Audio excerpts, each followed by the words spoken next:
हज़रत सलमान बिन आमिर रज़ी अल्लाह अन्हु खां रिवायत आहे रसूलुल्लाह सल्लल्लाहु अलैहि वसल्लम जिन फरमायो जॾहिं तव्हां मां को रोज़ो खोले त खजीअ ते इफ़्तार करे, छाकाणि त उन में बरकत आहे।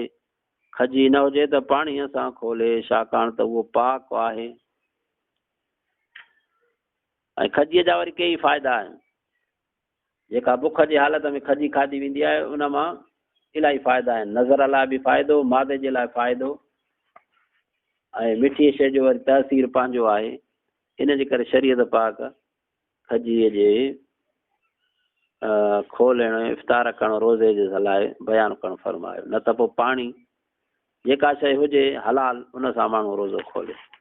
ऐं मदीने पाक में अक्सर ख़ारक हुई ऐं नबी सल्लल्लाहु अलैहि वसल्लम जिन खे मिठी शइ पसंदि हुई। इन में सभु ॿ टे सुनतूं गॾु थियनि थियूं। हज़रत अनस रज़ी अल्लाह ताला अन्हु खां रिवायत आहे रसूलुल्लाह सल्लल्लाहु अलैहि वसल्लम जिन मग़रिब खां अॻु ताज़नि ख़ारकुनि सां रोज़ो खोलींदा हुआ। जेकॾहिं ख़ारक ताज़ी न हूंदी हुई त सुकल ख़ारक सां, जेकॾहिं सुकल ख़ारक बि न हूंदी हुई त पाणीअ जा 2-4 ढुक पी छॾींदा हुआ।